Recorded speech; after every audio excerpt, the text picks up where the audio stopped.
বিশ্ব রাজনীতিতে বাকযুদ্ধ কিংবা পাল্টাপাল্টি হুঁশিয়ারি নতুন কিছু নয়। তবে এবার সেই লড়াইয়ে যুক্ত হলো বলিউডি আমেজ। মার্কিন প্রেসিডেন্ট ডোনাল্ড ট্রাম্পের কড়া মন্তব্যের জবাব দিতে সুপারস্টার শাহরুখ খানের জনপ্রিয় একটি সংলাপ ব্যবহার করেছে মুম্বাইয়ে অবস্থিত ইরানি কনসুলেট। পারস্য উপসাগরে নিজেদের নৌশক্তি প্রদর্শন করে তারা ওয়াশিংটনকে জানিয়ে দিল, পিকচার আভি বাকি হ্যায়। রণক্ষেত্র যখন সামাজিক যোগাযোগ মাধ্যম, তখন অস্ত্রের চেয়ে শব্দের ধারই বেশি। মার্কিন প্রেসিডেন্ট ডোনাল্ড ট্রাম্প নিজের প্ল্যাটফর্ম ট্রুথ সোশ্যালে ইরানকে উদ্দেশ্য করে একের পর এক কড়া মন্তব্য করেছিল। তার দাবি, চাপের মুখে ইরানের নৌশক্তি এখন তলানিতে। তেহরান যে আগের মতো শক্তিশালী নেই, সেটি ছিল ট্রাম্পের বার্তার মূল সুর। তবে ট্রাম্পের এই দাবিকে শুধু হেসেই উড়িয়ে দেয়নি তেহরান। জবাব এসেছে নাটকীয় ভঙ্গিতে।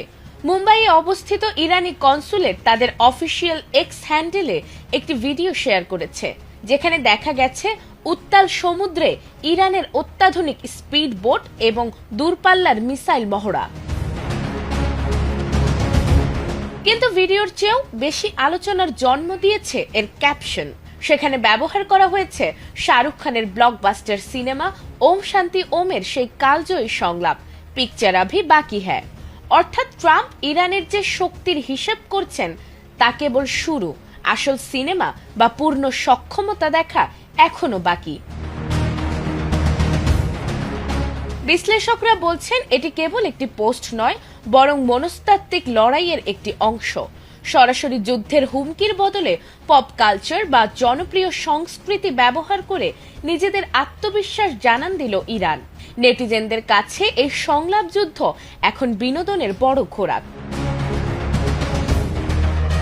ট্রাম্পের হুঁশিয়ারি আর ইরানের সিনেমার সংলাপ সব মিলিয়ে মধ্যপ্রাচ্যের ভূ রাজনীতি এখন যেন কোনো থ্রিলার সিনেমার ক্লাইম্যাক্স।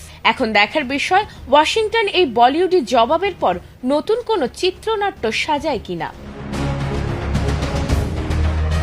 নাজমুন নাহার জান্নাত, এটিএন বাংলা।